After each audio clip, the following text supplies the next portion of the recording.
Olá, companheiras, olá, companheiros, saudações petistas. Essa é mais uma edição do podcast Em Tempos de Guerra, a Esperança é Vermelha. Hoje é segunda-feira, dia 16 de agosto. Eu sou o Patrick e toco a conversa junto com vocês.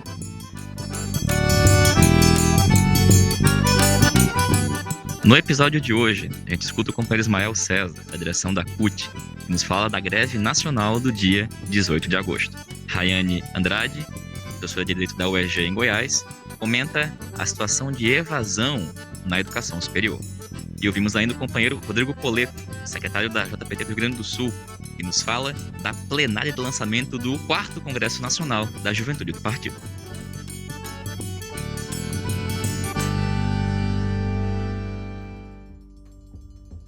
E pessoal, a gente começa a edição de hoje destacando que o presidente Lula iniciou uma caravana pela região nordeste aqui do país. Nesse domingo, na cidade do Recife, Lula começou uma série de reuniões com militantes do PT, partidos de esquerda e com a militância do partido. A ideia é organizar a resistência, a luta pelo fora Bolsonaro e a defesa dos direitos. Ao longo de toda a semana, Lula vai estar em outros estados, depois de Pernambuco, Piauí, Maranhão, Ceará, Rio Grande do Norte, concluindo na Bahia. É uma agenda muito importante, está sendo divulgada e muito importante que a militância acompanhe e também ajude a divulgar.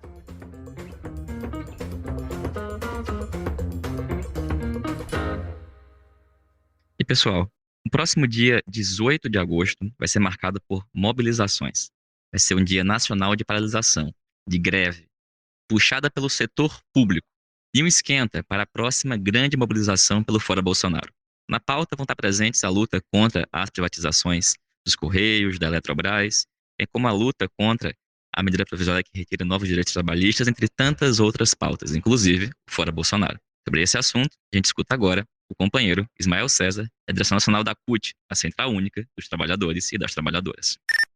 Olá, Patrick. Participei hoje de uma reunião representando a CUT com outras entidades do funcionalismo público federal, estadual e municipal. Estavam presentes representantes da FENADCEF, que é a federação que representa os servidores estaduais, da CNTE, que é a Confederação Nacional dos Trabalhadores da Educação, CNTSS, que é a Confederação Nacional dos Trabalhadores da Seguridade Social, a CONFETAM, que é a Confederação dos Trabalhadores Municipais, e a CONDCEF, que é a Confederação dos Trabalhadores do Serviço Público Federal, todas elas filiadas à Central Única dos Trabalhadores, para discutir a preparação aí do dia 18, que é o Dia Nacional de Luta, Mobilização e Greve, onde for possível, do funcionalismo público das 3 esferas. Greve essa contra a PEC 32, que é o projeto de emenda constitucional de reforma administrativa do governo Bolsonaro. Aquilo que a gente já vem discutindo, ou seja, um projeto para entregar ao mercado financeiro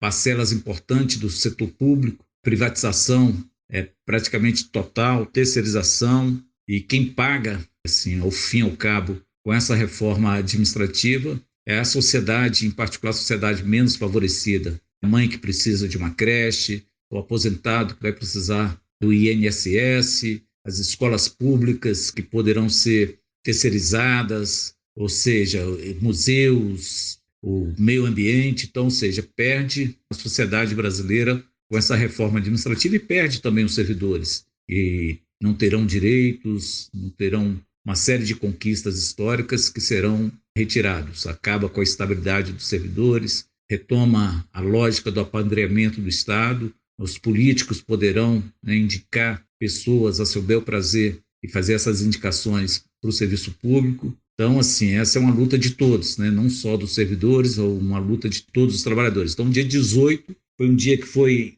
definido pelas centrais sindicais, 11 centrais sindicais. Fizemos um grande encontro no dia 29 e 30 de julho, que reafirmou essa data. E hoje, nessa reunião com as entidades, a surpresa, quer dizer, a bela surpresa, é que todas as capitais do país, todas, terão ato, terão manifestação, terão paralisação, em certa medida, em alguns órgãos, algumas cidades também do interior do país. Então, portanto, o que se coloca é que todo o país irá fazer aí o seu dia de luta, de protesto contra essa PEC 32, que, repito, atinge os servidores, mas atinge com impacto muito forte a sociedade que mais precisa do serviço público. Então, estamos animados, queremos aqui convocar, aproveitar esse espaço para convocar o funcionalismo público e sindicalistas a se mobilizarem. Repito, essa não é a luta só dos servidores públicos, então todos os sindicalistas da iniciativa privada, do comércio, do serviço,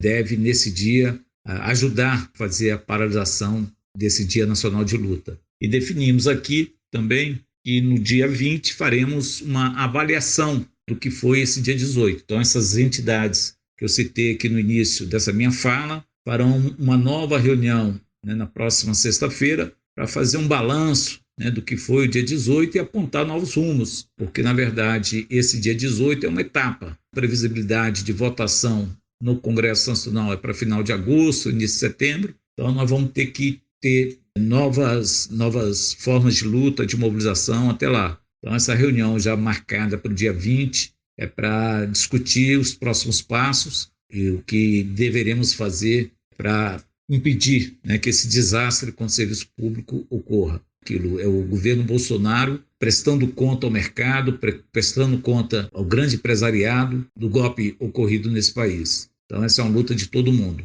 Então, aproveitamos aqui esse espaço, mais uma vez, para reforçar e convocar todos para o dia 18, nessa grande mobilização e com atividades em todo o país. É isso aí, Patrick. Forte abraço a todos e todas.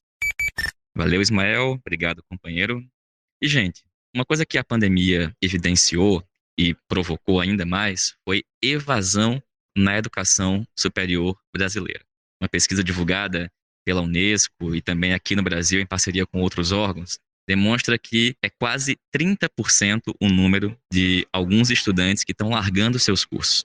Bom, sobre esse assunto, a gente escutou a companheira Rayane Andrade, de Direito da UEG, lá em Goiás. E aí, pessoal do podcast Esperança Vermelha, quem fala é Rayane Andrade, professora e militante do PT pela Articulação de Esquerda.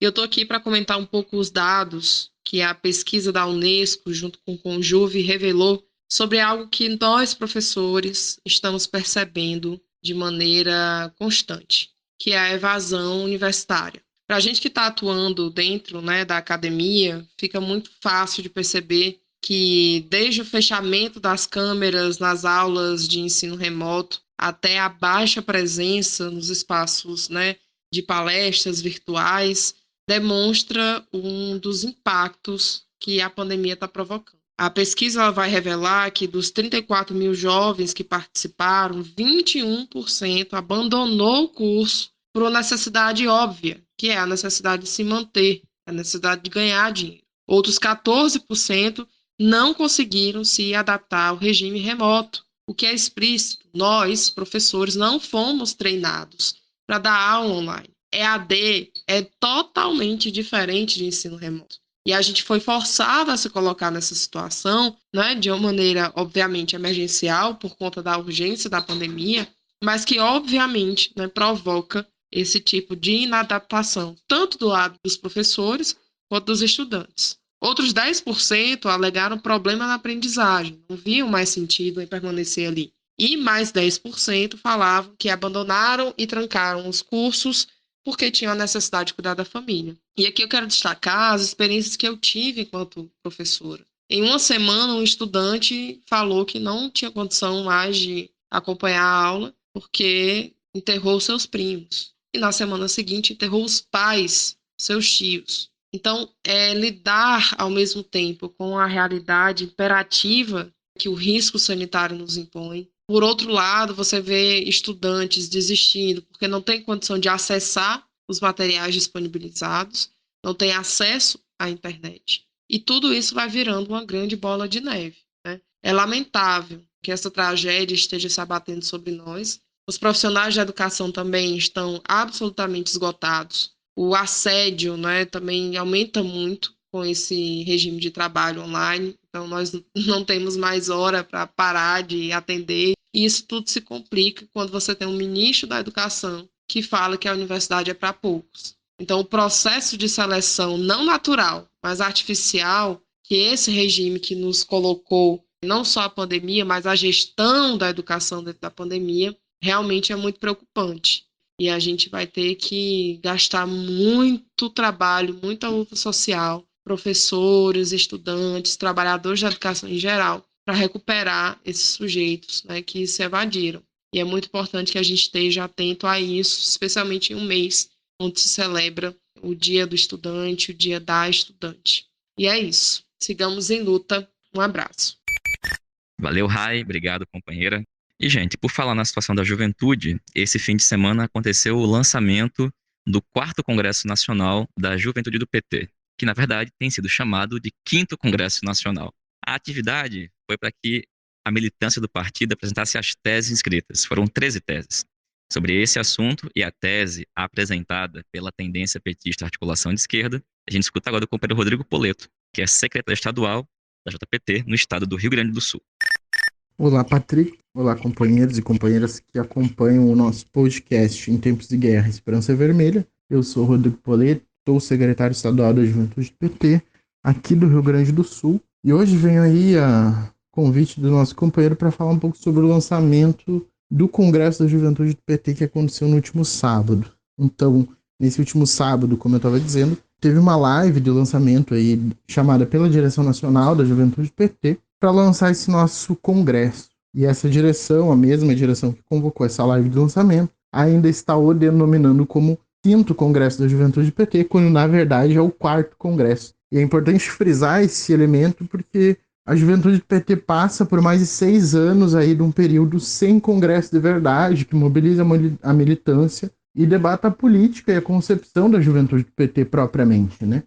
Então, nessa live foram apresentadas as 13 teses inscritas para o Congresso, cada tese representando uma força política que constrói a Juventude do PT, né? E construir aqui em maior ou menor grau. E nós, então, representados pela companheira Ana Flávia e por mim, defendemos a tese por uma JPT do tamanho dos nossos sonhos. Nessa apresentação, a gente aproveitou o espaço para reafirmar nossa posição quanto a esse congresso, né? Um congresso que deveria ser capaz de mobilizar nossa militância, debater política, repactuar a concepção de juventude, né? Porque, afinal, por que o PT tem uma frente de massas de juventude, né? É uma reflexão aí que deveria ser norteadora para esse Congresso da Juventude do PT. A gente também aproveitou para denunciar esse modelo de congresso posto pela direção majoritária, que para nós é incapaz de cumprir os objetivos que o Congresso da JPT precisaria cumprir, né? A gente denunciou esse caráter da Juventude do PT que vem sendo construído por essa direção majoritária como uma JPT eleitoreira, fisiológica, que não consegue organizar a luta e a mobilização social e que é muitas vezes terceirizada para coletivos, né? Companheirada, nesse sentido, nós precisamos de uma juventude petista que radicalize o enfrentamento a esse projeto neoliberal colocado, né? Que radicalize o enfrentamento ao próprio governo Bolsonaro, e a gente precisa organizar a juventude da classe trabalhadora para a mobilização social. Nós estamos defendendo que esse Congresso faça uma revolução organizativa e política na juventude do PT, para que as suas instâncias funcionem a todo vapor para dar conta de dar as respostas que a nossa juventude precisa. Essa juventude que está sem esperança, sem possibilidade de sonhar e com as suas perspectivas de futuro roubadas por um golpe que se prolonga por tanto tempo. Nós precisamos construir núcleos da juventude do PT, organizar a formação política e consolidar uma juventude petista municipalizada e enraizada na luta social. É isso que nós estamos defendendo, companheirada, para a juventude do PT. Para que a gente olhe para o nosso passado com muita nitidez para construir o nosso presente de luta para uma frente de massas que seja de luta, que seja socialista, que seja radical e que faça o enfrentamento necessário. Nós vamos à luta, né, companheirada? E organizar essa juventude do PT para os desafios que se aproximam, para esses desafios que estão sendo postos para nós, como classe trabalhadora, e para organizar uma juventude do PT que dê as respostas à altura desse período que nós estamos vivendo. Porque se a gente passa por uma crise sistêmica, nós precisamos apresentar uma alternativa sistêmica, e essa alternativa passa por todos os setores e é socialista, e é por isso que nós temos que defender com unhas e dentes e com todas as letras uma juventude do PT socialista e de massas. Valeu, Poleto. Obrigado, companheiro. E, pessoal, essa foi mais uma edição do podcast Em Tempos de Guerra, a Esperança é Vermelha. No próximo programa, a gente vai tratar de questões como a política internacional. Hoje, a gente viu nas redes sociais um grande debate em relação à tomada da cidade de Cabul pelo Talibã, a saída das tropas dos Estados Unidos, todo um debate acerca das implicações sobre isso. Esse e outros assuntos a gente trata na próxima edição. Saudações petistas e até mais.